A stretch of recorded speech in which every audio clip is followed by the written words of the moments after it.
欢迎玩新闻大白话，我是罗旺哲。再看到现在川普当选之后呢，是不是要上演总统复仇记了？像川普2.0哦，这个秋后算账哦，多间媒体呢遭到起诉，包括了《纽约时报》还有《华盛顿邮报》等等，至少5家，通通都被这个列入这个川普可能会接下来要提告的对象啊。甚至呢，他还在胜选的演说当中哦，说这些媒体啊根本就是为敌人阵营嘛。包括《纽约时报》向他求偿10亿美金，那他指控哦这个报道错误，而且诋毁川普。再来就是 CBS 哦，它有一个节目叫60分钟的访谈哦，整个内容是被编辑过了，对选举呢产生了干扰，而且要提出10亿美元的求偿要求。那现在呢，不止川普，包括连马斯克也杠上了 OpenAI， 他现在控诉说不义之财啊。最大金主微软也成被告。那现在马斯克呢，扩大他对这个ChatGPT 还有这个开发商的这个 OpenAI 的诉讼啊，那除了加告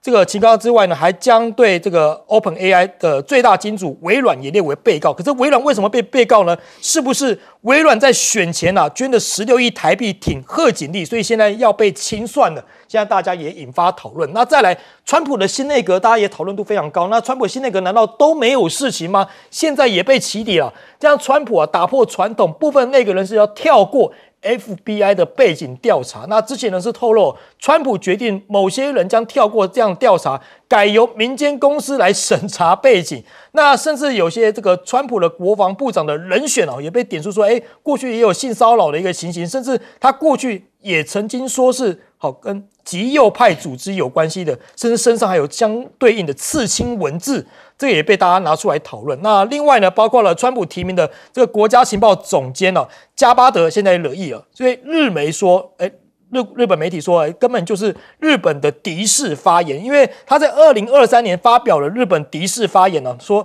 太平洋侵略国再武装，所以会不会这个人上任之后会影响到美日关系呢？那再来，刚刚谈到马斯克，现在再谈他一次，因为马斯克现在传出跟俄罗斯的高层频频通话，引发国安疑虑啊。现在美国的参议员要求展开调查，这个也让他非常好奇，因为当时川普打电话的时候，马斯克也在旁边。那现在马斯克要被调查的话，也变得蛮有趣的。好，那川普当选之后呢，现在会不会也暂停援助乌克兰？像欧盟要自救咯，因为现在泽伦斯基他也跟川普通话了，也认为现在战况有点艰难。他信心喊说，希望乌俄战争早点结束。现在包括德国将军也指出说，俄军现在主导了全战线战争不存在逆转胜的神奇武器因为他甚至谈到金牛座飞弹时呢，说这方面德国已经讨论足够，那每种武器呢都有它的价值，没有一个武器能够扭转这个战争的局势让游戏规则的改变者。好，那再来看到川普当选之后，现在连波兰总理跟其他世界的领导人也在讨论乌克兰的问题，是不是欧盟现在来救乌克兰？因为美国接下来会不会救不知道，所以现在波兰的总理也说将与世界各国领导人举行会议商讨如何应对川普当选之后乌克兰日益严重而且紧张的局势。那波兰呢现在强势部署黑豹坦克，要来镇压这个俄罗斯边境，来释放强硬的讯号，甚至现在欧盟也震撼出手了，现在要提供这个3亿欧元相当于5个会员国的这个采购的专案来给乌克兰。好，那再看到现在战火未歇G7 重申持续让俄罗斯付出惨痛的代价。那 G7 的声明还提到了说 G7 确认了透过制裁、出口管制还有其他的措施，让俄罗斯付出惨重的代价的承诺，他们会跟乌克兰站在一起。那现在包括了俄罗斯也要反击，俄罗斯说宣布限制向美国出口浓缩铀。哇，那这样一出口反击之后呢，像美国受得了吗？全世界受得了吗？甚至还要切断天然气供应给奥地利。现在就让乌克兰的外长批把能源政策、把能源当作武器来做。那现在包括了俄罗斯周五通知奥地利即日起停止经由向乌克兰传送天然气。那乌克兰的外长就痛斥说，再次将能源当作武器，根本就是要大家来拒绝勒索。可是这个呼吁有没有用？大家也是打上个问号。好，先请教一下彬哥，彬哥你怎么看现在川普当选之后，哇，秋后算账找媒体来算账这个在我们东方人看来会有点不可思议，但是川普就是这样干，是我管你的，管你说我没风度，没这样都无所谓，我就是要这样干。那川普其实这一个动作就很明确告诉大家，就是反正不是我的朋友就是我的敌人，就是这么简单。那我对敌人绝对不会手软，我管你有没有道义有没有风度，我就是这样硬干。所以这些媒体现在头也会很痛，因为未来你可以想象，川普现在都还没上任哦，等他上任之后，他会不会进一步去钳制媒体对他的批评？很有机会。我觉得这个是非常有可能会发生的，所以整个美国的媒体恐怕要面临到一个很不一样的一个状况，瑟瑟发抖。是那。马斯克也是同类的人，你看他对他的敌人也是一样。我就用诉讼的方式，然后想尽办法去弄你。所以当这些同质性如此之高的人聚在一起，其实这个对美国的未来真的是个好事吗？我想这个各方恐怕都会很忧心哦。那川普这一次显然他不愿意让任何人去掣肘他，所以呢，他选了一大堆跟他同质性极度高的人，然后他还让这些人绕过安全检查。那这可能会对美国带来很大程度的风险。比如说这个赫格塞斯他到底是不是有忠诚度的问题？他是不是某一些特殊组织的成员？这个恐怕都需要去调查。但川普很可能会利用他的权力，让他能够绕过这些调查。那这个就对，特别他要主掌国防部。这个全世界最强大的军队，未来可能是由他来控制的，所以这个就是非常危险的一个状况。那这个加巴德是一个很明显的右翼，他直接就讲说，我们现在在武装日本是对的吗？这个是当年我们的敌人，他是一个侵略者，所以这个对日本来讲，当然这不是一个好消息啊。可是我觉得川普完全不会在意外界的这些眼光，他还是会用这些人。所以这就是更糟糕的一个地方。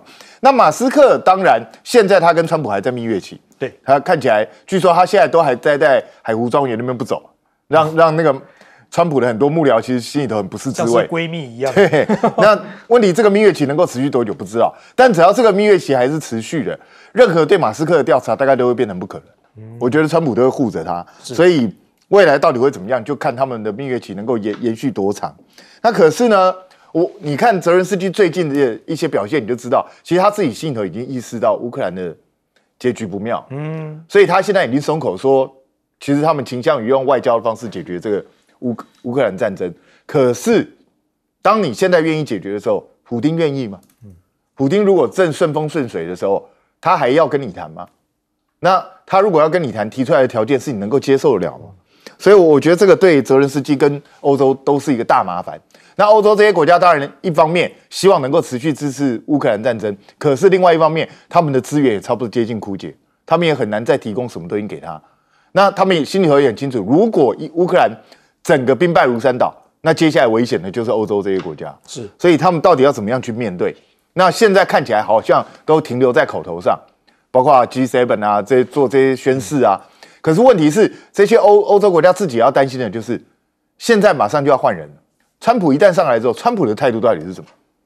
他是会像过去拜登一样继续支持乌克兰呢，还是撒手不管，把这个责任全部丢给欧洲国家？那如果是这样的话，欧洲国家承担得起吗？所以这真的是非常麻烦的一个状况。那我觉得俄罗斯现在暂时宣布限制浓缩铀，我觉得他在干嘛？你知道？他在等川普上来的时候多一个谈判的筹码。对，就是因为普丁大概心里头也不知道川普到底葫芦里头卖了什么药，对，他到底想要做什么也没有人知道，所以我现在手上能够抓一点是一点。那你说把能源当作武器，其实实际上西方不也是这样吗？西方不是一直都把能源当作武器吗？所以这种指责本身没有任何意义，因为人家现在就是有办法做这件事，就是可以卡住你的脖子。那问题是未来整个世界大概都在等川普到底想要怎么做，才是整件事情的关键。好，请教副司令怎么看呢？那个乌克兰呢，它已经进入战略困境。战略困境，如果战略困境再不做改弦更张的话，会进入战略绝境。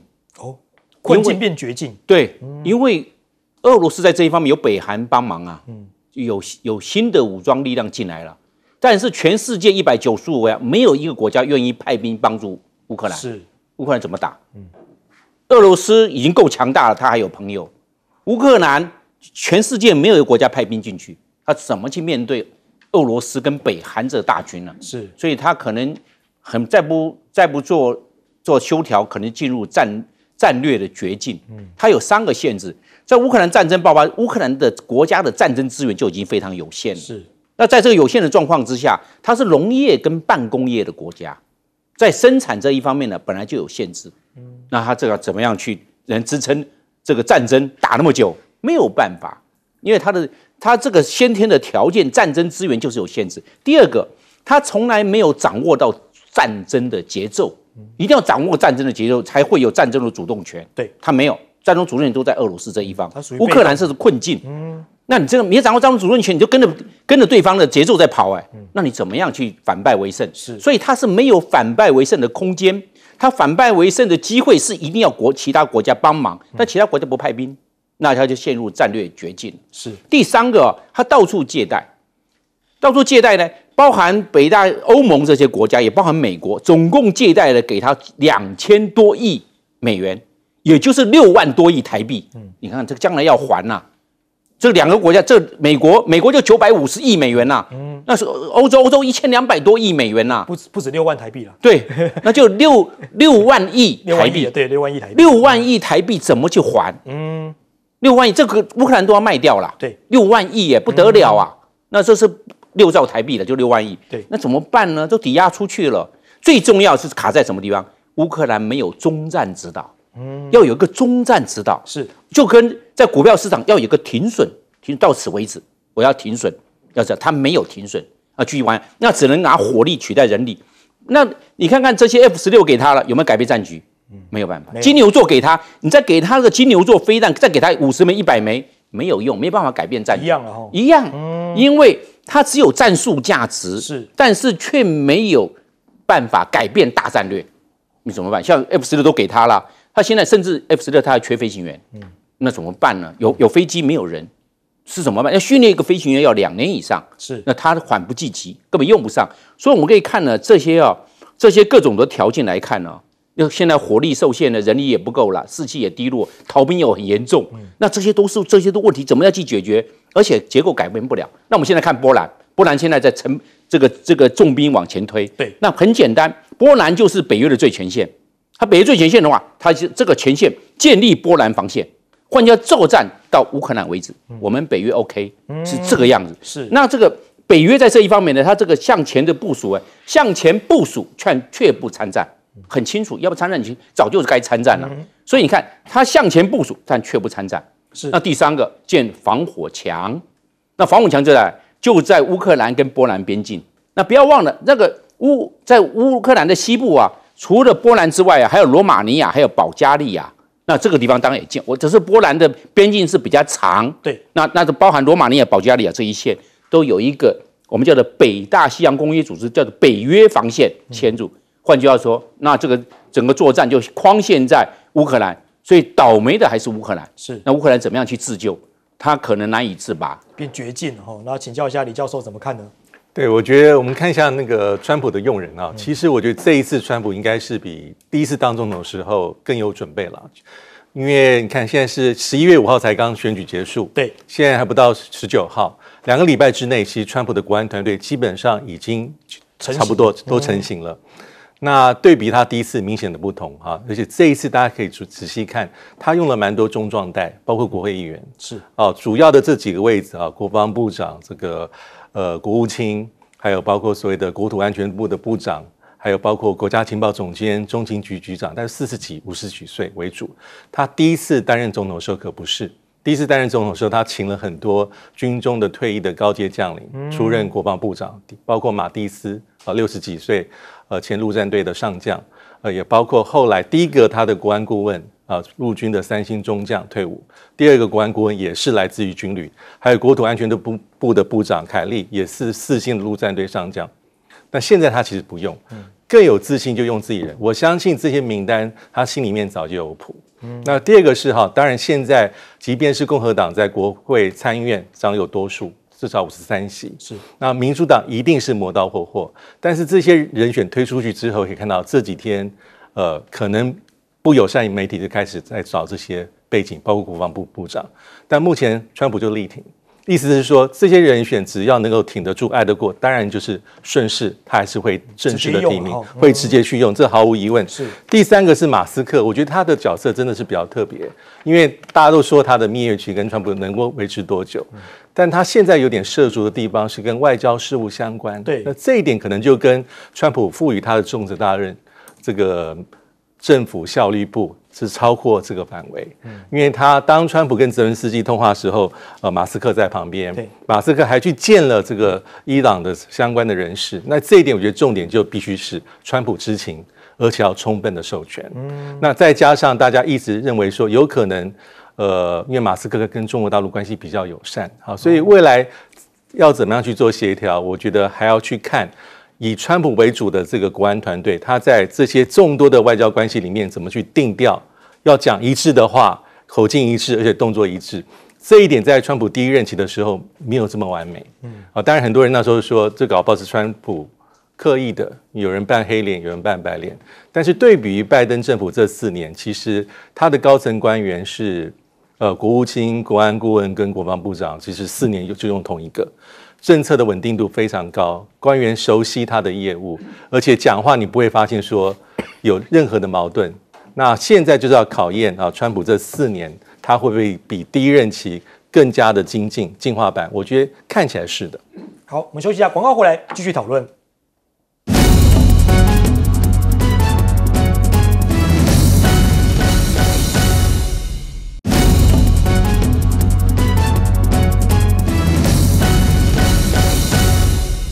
欢迎来新闻大白话。再看到习近平跟这个拜登现在是不是呈现两样情哦？因为在 APEC 这个合照的时候呢，拜登现在被说公然羞辱，只能站在角落，在这里哦，这个镜头可能要放大来看到，拜登现在站在角落，那习近平在哪里呢？站在 C 位。那现在被说是公然羞辱嘛？现在大家也是变成一个话题哦。那这样的情形呢，为什么拜登会站在这么旁边呢？因为他迟到嘛。因为你看哦，当时啊，这个19位的这个领导人哦，这个在合照要拍照的时候呢，就苦等拜登。拜登迟到了4分钟，当时人还没进来，结果呢，4分钟后才姗姗来迟，甚至呢，拜登在当天的会议上面还迟到2个小时，变成迟刻魔了。那让美国负责国际经济的这个副国安顾问就直接坐在他的位置上，所以是不是拜登现在心也不在此位了，赶着要退休的感觉了？好，那被对比现在大家非常尊敬的这个中国领导人习近平的各国看起来都还蛮尊敬他的，因为中国大陆将主办2026的 APEC 峰会啊，那习近平呢希望能够促进将亚太命运共同体，那这样的情形呢，希望能够推动整个的亚太命运共同体呢，并且宣布中国将担任亚太经贸2026的主办国。那现在过去跟中国大陆关系不是那么友好的加拿大，现在也改变态度了，现在呢，他支持大陆来办 APEC， 要东道主的角色，所以呢，看得出来大家也开始慢慢渐渐在转向当中了。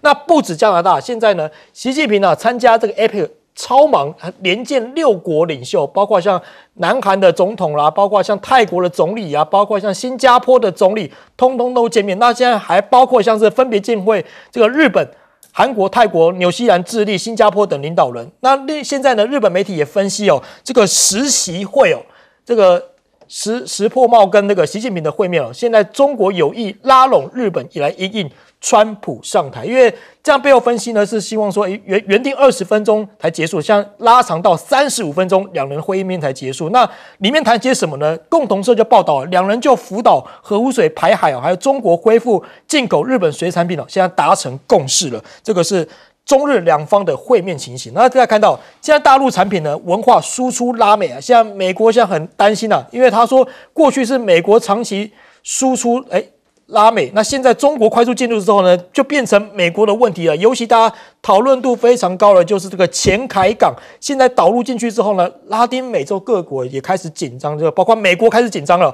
那华盛顿加如临大敌秘鲁的外交部长这个就吐槽说，美国就像那样非常重要，但是又花很少时间陪伴我们的朋友，看起来很重要，但是呢，你要说花时间陪我们，好像也常常没有花时间。那 APEC 的这个接驳的官方用则是用中国的新能源汽车，我们来看看这段画面。在秘鲁举行的 APEC 会议，其官方指定用车竟然是中国新能源车。Here we put 20 vehicles, 100% electric, for transportation of the participants of APEC. We are working with that brands because we think they are very important for our operation.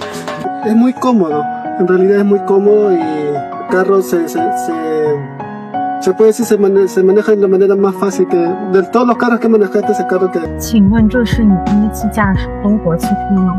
Sí, todo es fácil de conducir. muy seguro。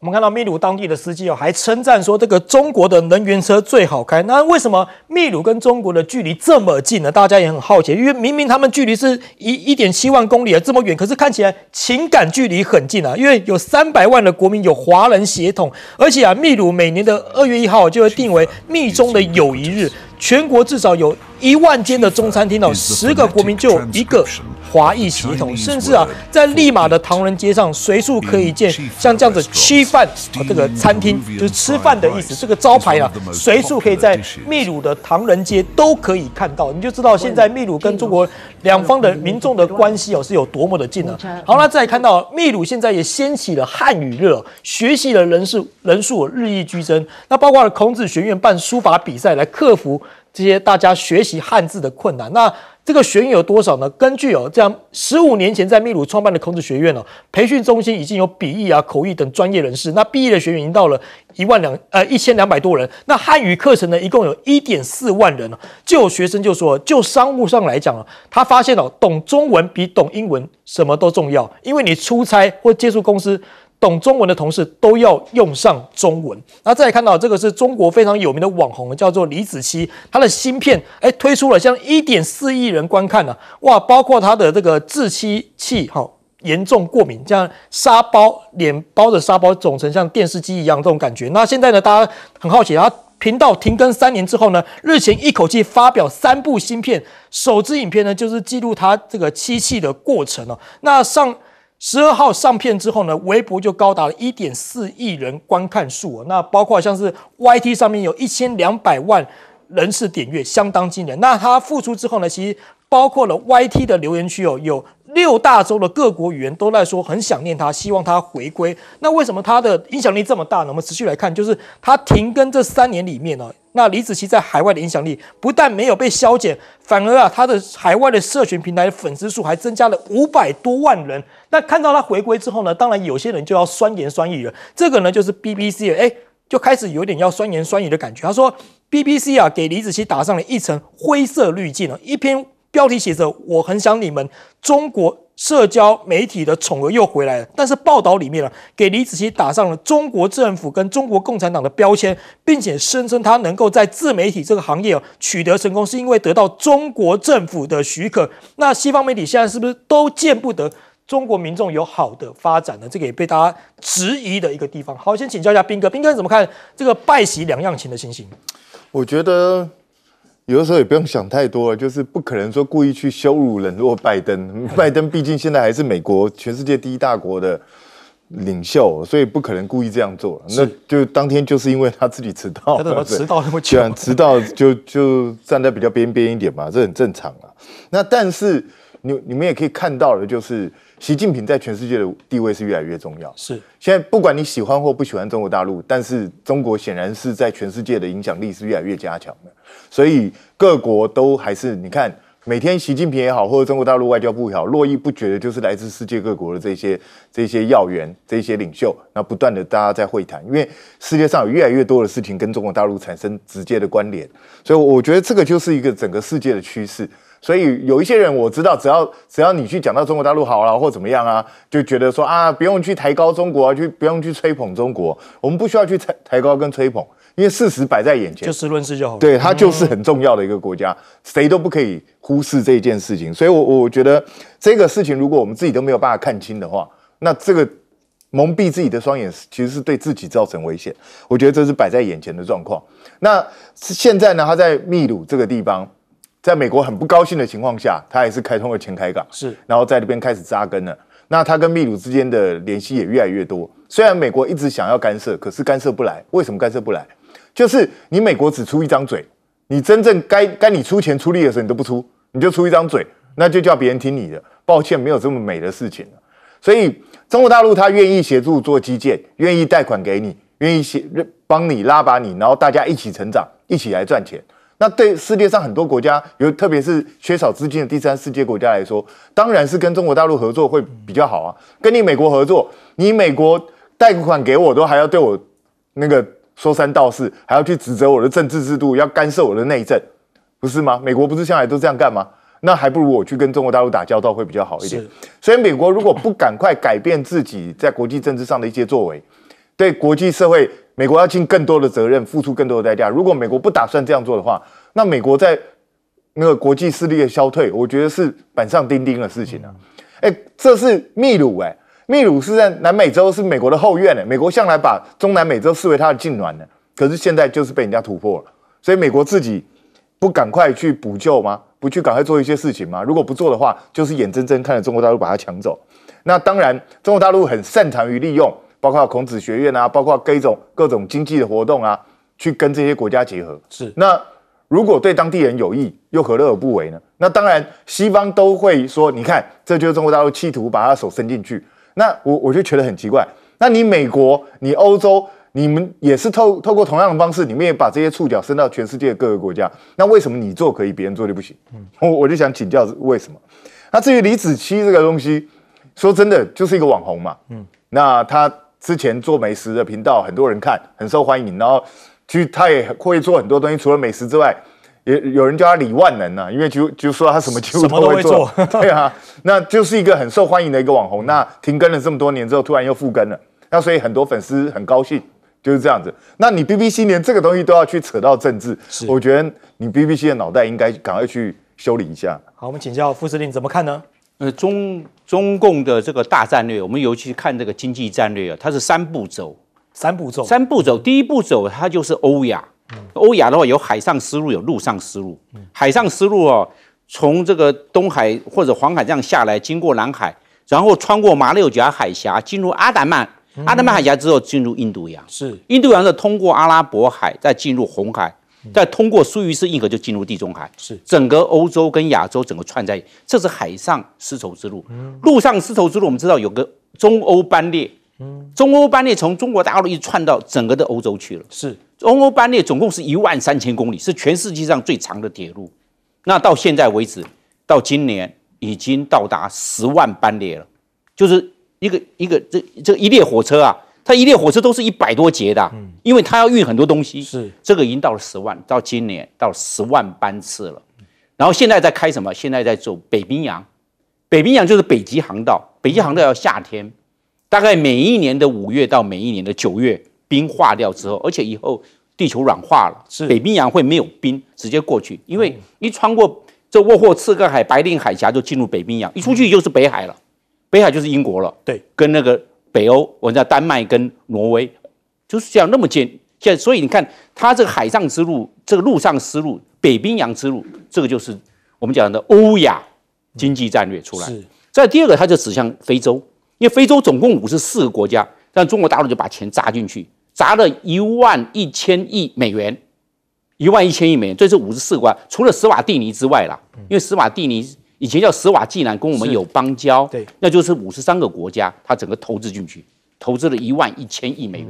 这个完毕之后，第二步，现在欧洲，因为欧洲坦桑尼亚、上比亚，它产铜矿、产那个钴啊，还产镍矿，对，这个是非常珍贵的，它都一直往那边运送。最后一个，我们讲到了。南方市场就讲到秘鲁去了，秘鲁的前海港是最深的它是17公尺的水深，所有世界的船都可以停入，因为水深够。然后刚好这个地方是一个心脏地带，因为北面是马六，我们知道是巴拿马运河，不要巴拿马运河贵嘛，它直接到那个地方，整个辐射出去的话，它整个运输成本就降低了。那这就是我们讲的第3步。好，请教李教授。对啊，我们知道这个中国大陆近年来它的国际地位大幅提升哈。对，那秘鲁这次办 APEC， 我还是要帮秘鲁稍微平反一下啊，因为到底是不是刻意去冷落或是羞辱拜登，我想应该不至于啊，因为对美国来讲，假设你是羞辱拜登，其实你就羞辱美国，也会羞辱，意思是羞辱下任的美国总统川普，因为这一次我们看他的排位置哈，这个拜登是在第2排。右边第2位，对，其旁边2位就是我们的代表林信义。那习近平在第1排的左边数起来第5位。因为秘鲁在2016年跟2008年也做 APEC 轮值主席，我特别调了照片来看，2008年那一次小布希任内最后1年，一样右边第2排倒数一样的位置，那往两边数2个，再往左边2个就是我们连战。当时的这个胡锦涛是第1排左边第5位，跟现在一样。再来2016年。奥巴马政府，奥巴马最后1年当时也是秘鲁任职主席，奥巴马站的位置也是一样，第二排右边第二个，左边隔2位是当时我们的特使宋楚瑜，当时的习近平也是第一排左数起来第5位。是。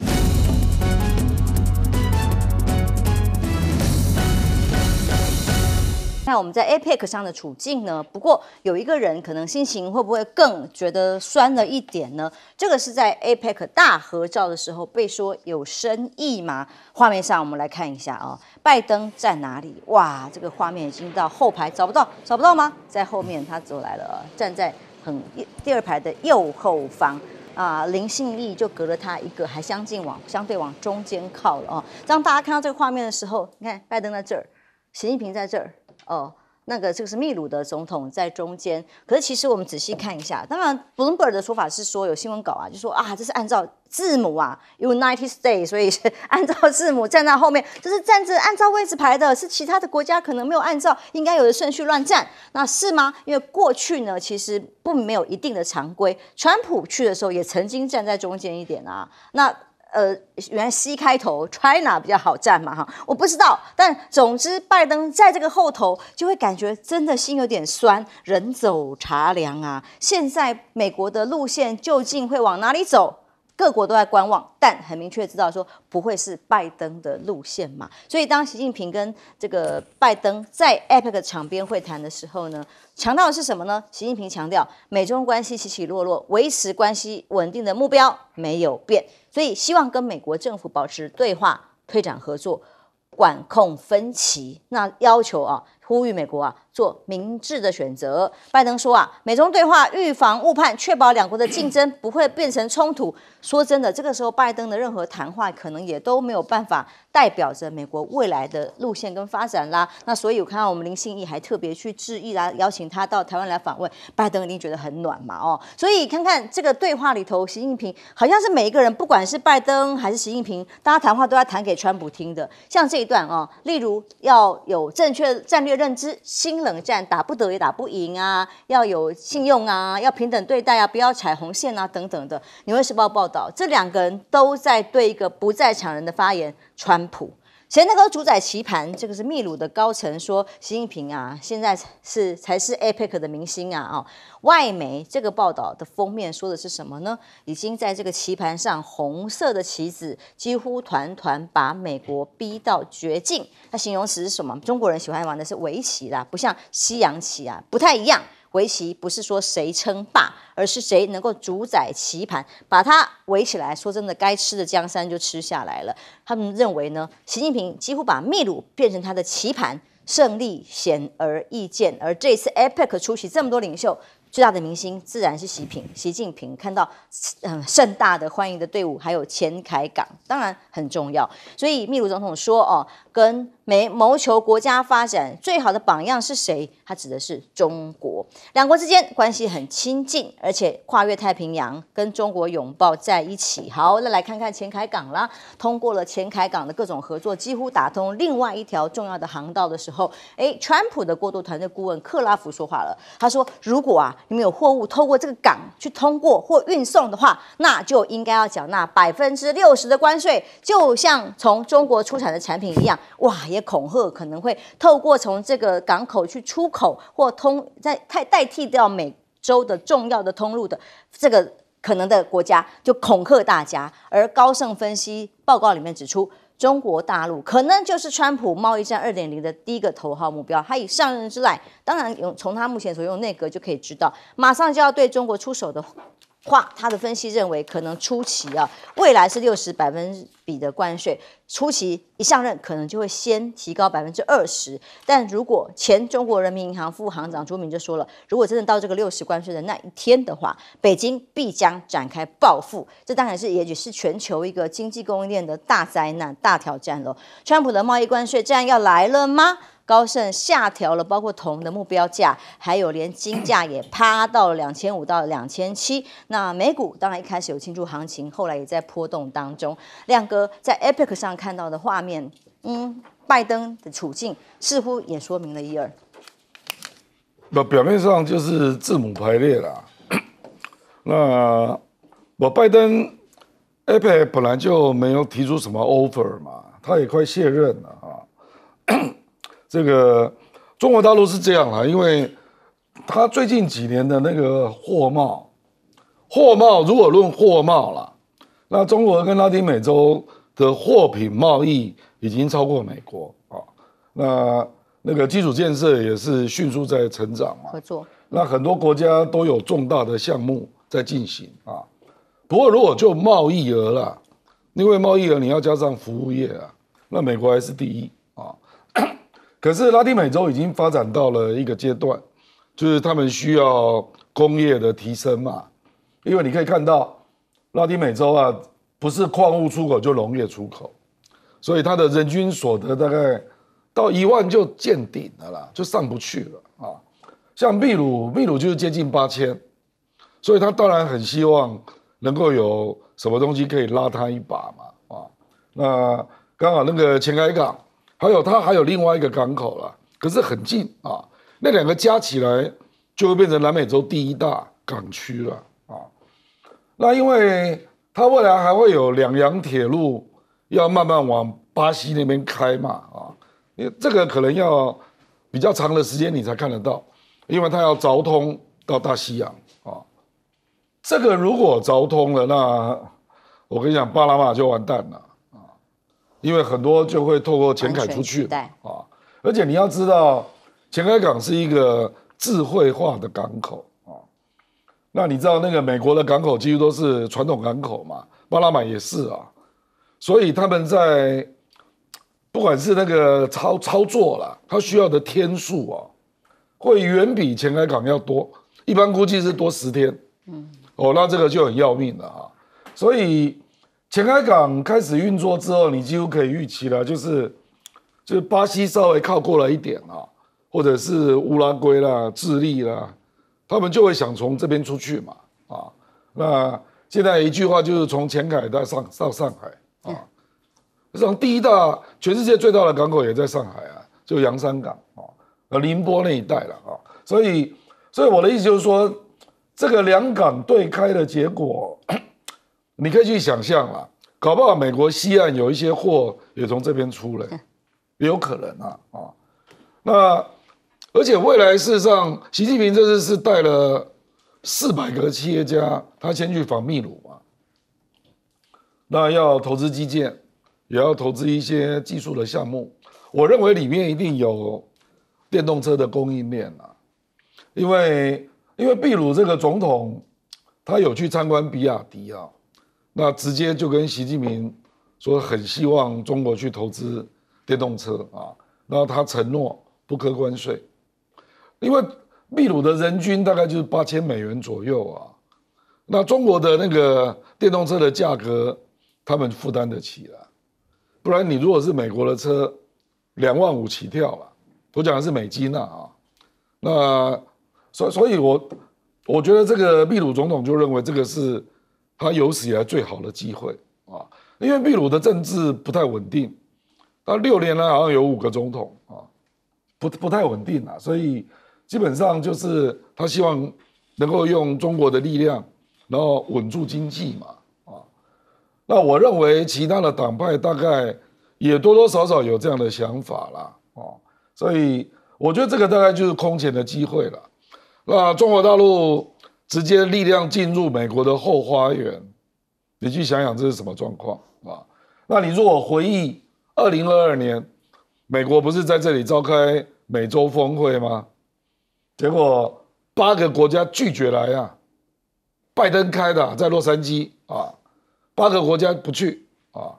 然后洛杉矶时报，我记得那时候有一篇文章嘛，说这种峰会以后不要开了啦。对呀，就是这个就是美国的问题嘛。为什么中南美洲始终经济都起不来啊？那出口到美国的变成最多的是难民，你知道，非法移民，那就表示他的经济没有起来嘛，才会有这种状况啊。所以他们当然想说，那中国看能不能带来另外的机会，这样。杨老师看到 APEC 上，我看到美国方面还特别赶快发新闻稿澄清说，拜登没有被冷落，如何如何。其实这更代表了他这一次强调自己还是有影响力的这种面子问题。其实这个拜登真的在这个场合，我觉得应该是一个欢送会了哈，它真的并不重要，因为它跟就是川普的政策差异太大。如果今天是贺锦丽当选的话呢，拜登来参加这个会议，那就意义很大了，因为他有政策的延续性。可是川普现在他的政策到底是怎么样？他连他的内阁我们现在都没有完全的底定哦。看看中国大陆跟就是秘鲁的关系啊，大陆念秘鲁啊，台湾念秘鲁好像是啤酒的样子。对呀，秘鲁，你知道西元2000年的时候，中国跟秘鲁的贸易是多少？7亿美元。去年呢，376亿美元，24年增长了53倍。但这里面有趣味的是，中国大陆的出口一直都以为说，因为中国大陆出口是比较多，对不对？跟秘鲁不是，秘鲁的出口255亿，中国大陆出口是121亿，所以这个前海港对秘鲁的重要性就很高了。因为秘鲁其实有最主要是这个铜矿产的这个出口，所以呢，它在这个利马北部的这个前海港，那这个深水港其实一直都是大家都觉得很重要的，但几十年来没有人去开发。那中国大陆去花了很多钱在这边做开发，主要就是由那个中国远洋运输这边负责，它大概取得了60%的这个股权以及经营权，所以呢，将来秘鲁会通往亚洲，甚至整个中南美洲通往亚洲，你就不需要再到这个墨西哥或者是旧金山的那个叫做长堤港去换船，然后呢再通往亚洲。时间减少将近10天到2个礼拜的这个时间。那这个川普的这个所谓的顾问说，任何经过前海港或中国控制的港口，我们都要课60%的关税。那所有的国家的产品你都要课60%了，因为美国自己的研究嘛，全世界已经超过60个到70个港口里面很多的这一些港口都是由这个中国远洋运输，他们主要负责营运，但不是控制哦。这个营运事实上是加速了，就是整个通过港口的这个时间，来的这些企业愿意，然后呢，这些国家也赚的比较多的这个钱，所以呢，这些如果说你要通过这个港口照美国的这个货运都要课60%，那你跟全世界都要课，就显示出川普的顾问的连尝试都没有，讲这种话，民粹到这种地步。如果川普现在开始，他明年上任之后，所有的官员都这样子讲话的话，我觉得他跟这个世界会越来越遥远。但是总是让大家觉得，川普是不是什么可能，任何的做法都不排除会发生呢？朱老师，所以当这个 APEC 上面拜登必然的结果是这样的啊，那未来美中对抗越来越激烈的时候，台湾又怎么办？好，当然第一个就是说看到拜登跟习近平最后的这一次会面哈，非常有趣，就是拜登这个跟习近平最后是在回忆他们这4年到底他们怎么样互动的啊。那当然这里头就讲到了非常有趣，但中间经过了很多的波折啦。但最后大陆有一些媒体说是现在是美国从这个4步151变成6步了。我认为这个6步里头非常重要的一点就是，拜登其实要向习近平展现，就是说他这过去4年没有以台湾作为跟中国竞争的工具。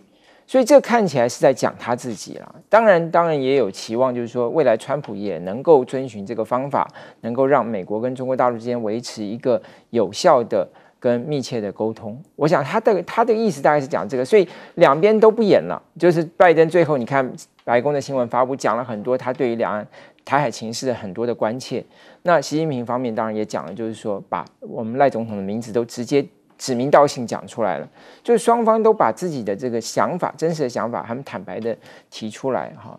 那我认为这个当然对台湾来讲是值得我们去警惕的。第一个就是说，因为以中国大陆的领导人去公开去点名我们的总统，这个是在过去很少见的。因为你说媒体点名，这已经是就是一开始就点名。你像蔡英文一开始到他卸任很少啊，但大陆的媒体点名他的很少。但现在习近平的这个新闻发布里头，他就提到了他的这个赖总统的这个名字。那当然这就表示说，他基本上双方留下来的这个周全的空间已经非常有限了。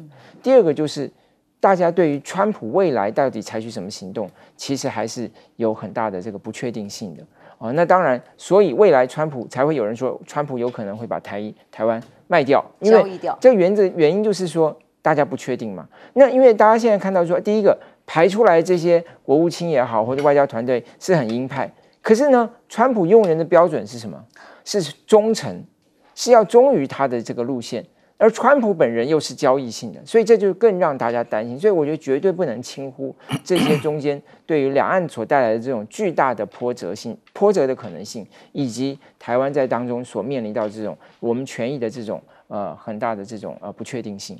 好，接下来来看看川普的新内阁喽，一波名单，每次公布新一个人，大家都会吓一跳。那但是这件事情也吓一跳，为什么？川普2.0第一个秋后算账，除了有检察官要辞职之外，媒体也要被算账啦。川普的律师呢，像《纽约时报》，还有这个好几个媒体哦，《纽约时报》，还有哥伦比亚广播公司 CBS、华盛顿邮报都形容词起诉啦，其实应该就是提告。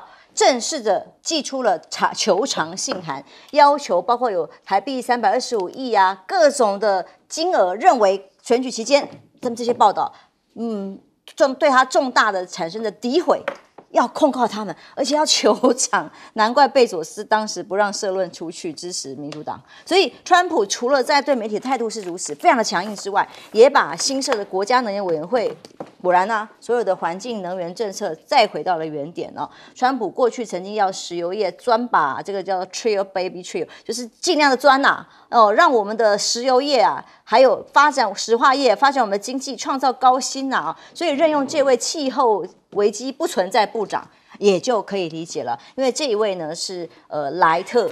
是化石燃料产业的高层人员，他过去坚定支持石油，然后他说气候危机是不存在的，能源转型也还没有发生，当然是反现在所有气候的协议的。还有这一位卫生部长也是很厉害，过去是反疫苗、喝生乳，甚至也大家的批评，哎呀，川普的食物很不健康，吃麦当劳等等的。所以现在未来美国的新的卫生政策也是大家关注的焦点甚至是这一位国防部长是媒体出身的主持人，那么华邮揭露他曾经向一位女性造成了有性侵害，当然先前还有官司在的是跟未成年的女性相关的性交易等等有关系，但这次呢是说有性的侵害之后，甚至还支付了封口费。那现在还不知道未来这个事情官司有没有可能会进一步产生，还是像前面的官司一样，就先暂时搁置了。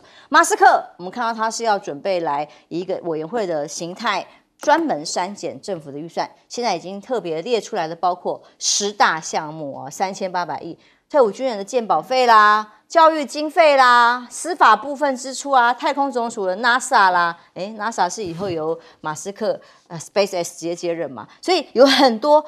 包括社会福利跟各个这个教育系统的开支，已经直接首当其冲就要来砍了。而马斯克甚至一直传出来跟俄国的高层一直有通话，被一些媒体外界质疑说，这个是不是有任何的这个中共同路人，还是俄国同路人这样的概念？SpaceX 是不是应该被排除在重要的政府标案之外，免得跟俄国之间有特殊的关系，也还在产生了一些媒体上的争议跟讨论当中。川普上台之后，当然乌克兰的情势立刻会有变化。那泽伦斯基公开的表示，乌克兰必须竭尽所能，确保透过外交途径，明年结束跟俄罗斯的战争。显然，他也早就想结束，已经撑很久，撑到美国大选结束了。但现在呢，德国的将军表示现在所有的战争的主导线全部都站在俄国这边。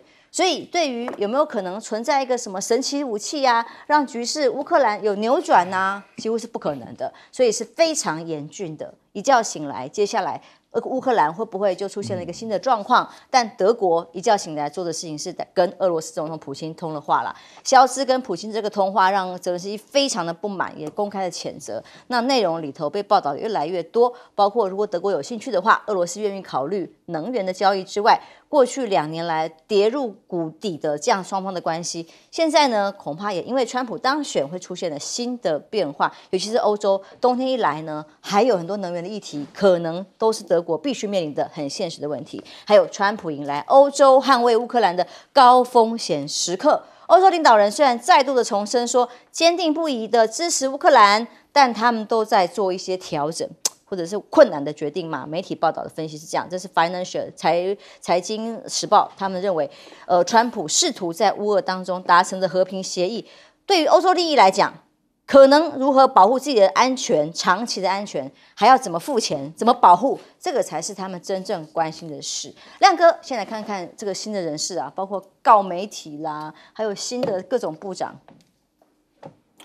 我觉得。川普大部分都是用非主流价值或者是体制外的人嘛，那其实这个是帝王术啦，就你要冲击体制，你当然用外面的人，用里面的人，里面一大堆人际关系。那另外一个就是每一个人都有一点瑕疵，这表示什么呢？就我敢用你了，所以为什么陈世凯会对赖清德特别效忠？就只有我敢用你当交通部长了，你不效忠吗？比如说那个 Hexas， 你凭什么当国防部长啊？对不对？还有那个司法部长，你凭什么？国土安全部那个女的 Christie 凭什么？每一个人都有争议嘛，所以就会更效忠。所以我认为美国第1年应该是内战边缘啊，因为我跟你讲，他不止这个媒体。算账只是第一波，后面还有政界人物的算账，那个才是真正的斗争啊！那我认为裴洛西一定有的啦，这个川普一定报仇的啦，而且案子也不难查，就你老公有没有内线交易啊？还有那个希拉蕊的电邮门啊，重新再拿出来，因为司法部长就是他的贴心啊，那个众议员问题一大堆我就敢用你啊！还有那个纽约联邦法院就等着看吧，我认为那个联邦检察官他已经全部都换了，然后那个纽约联邦法院那些法官他一定会好好来整你啊。我认为他就是带着，实际上我已经看到有人用那个可乐罐写一个 revenge 叫川普可乐这样在美国啦那民主党也在聚集了，民主党现在有一个运动那个旗帜也做出来，叫 Not My President， 所以两边就准备硬杠了啦，然后加州跟纽约州都准备要开他们州的特别的立法会议，要保护他们的权利因为尤其是加州啦，加州那个生育权一定发生严重冲突因为川普不准用联邦的预算去补贴堕胎嘛，还有比如说这个。不只是生育权还有性别认同，然后还有气候变迁，这加州跟川普一定是完全相反，纽约州也是，所以我跟你讲，未来可精彩了。所以我说未来这1年，那驱逐非法移民我还没讲对不对？所以你去看嘛，告媒体、告政界，然后各种政策，地方对抗中央，然后司法部门不是司法部门，国土安全部啦。还有那个移民官开始驱逐非法移民，是，我认为全国一定是乱成一团然后还有马斯克马斯克要砍预算，那最快的一定是砍预算跟砍人事编制嘛，对不对？那他已经列出来了几个部门，社会福利部门人员部门教育部门都是要砍的单位，所以我认为他第1年，你也不要以为他有多少精神去搞国际啦，那个贸易顺差是比较容易算他就会跟你搞贸易战嘛，加关税，这比较容易，这单方的。可是我认为俄乌战争，他绝对没有能力处理绝对没有能力了。本来说一上任马上就可以结束的战争，拭目以待。休息一下，马上回来。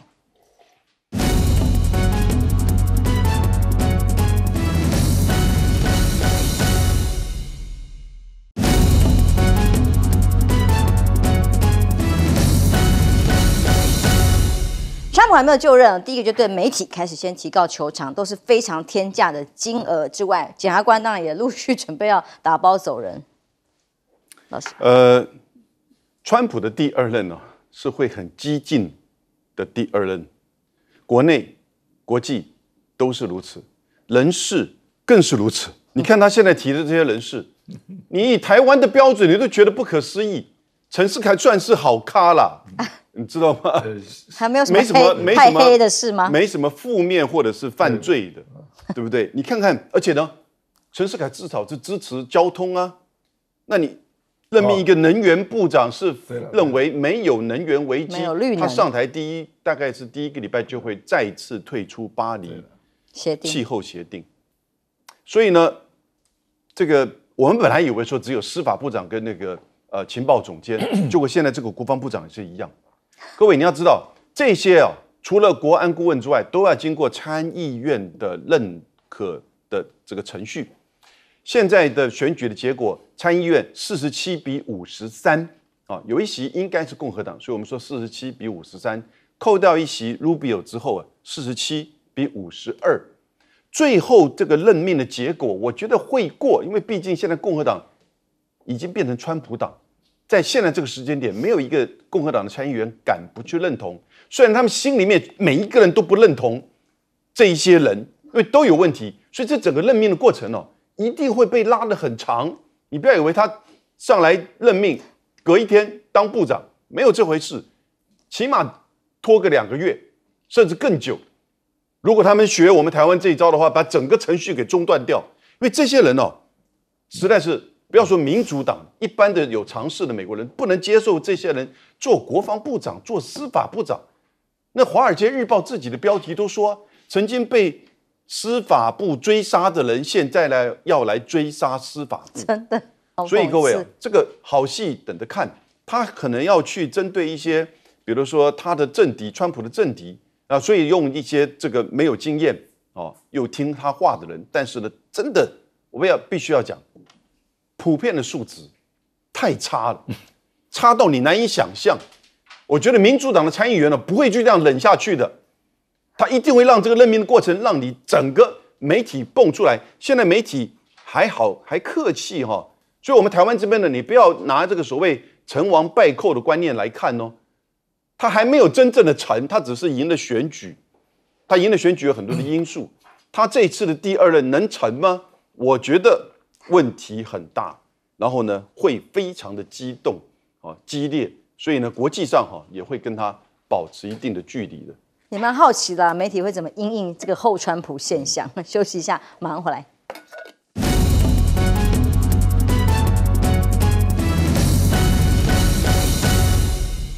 大家都已经看到风向改变了那当然，现在大家注意到说，比如像说这个德国总理肖兹跟这个普丁通话，这个是他们2年以来第一次通话。那当然，泽伦斯基很害怕，就是说，这样会不会使得欧洲各国都开始跟普丁接触？本来大家希望用孤立来创造一种压力嘛，那现在这个情况就被打破了。不过，它反映的更严峻的一个现实，就是说呢，欧洲各国的领袖开始去正面看待川普提议要快速的解决这个俄乌战争的这样子的一个想法。我觉得这个可能才是对于泽伦斯基来讲最大的一个威胁。这也是为什么他会公开提出说，明年就要来解决这个，就要来这个停止战争那当然，现在主要大家的原因是什么？第一个就是看到，就是说，如果未来川普政府不再提供援助，或者不再像过去提供那么多的援助，那这个缺额变成欧洲各国要补上来。第二个就是在于什么呢？在于说，那泽伦斯基就是说，这个乌克兰在战场上到底还能够打多久？那现在在这个冬天来以前，如果俄罗斯的部队占据了优势，那要等到春天之后，他们才能重新打仗。而这个时候呢，刚好呢，又是什么呢？又是川普政府要出招的时候，所以他现在其实情况已经是相当不利，更何况欧洲的国家本身内部也有问题，比如像德国要改选，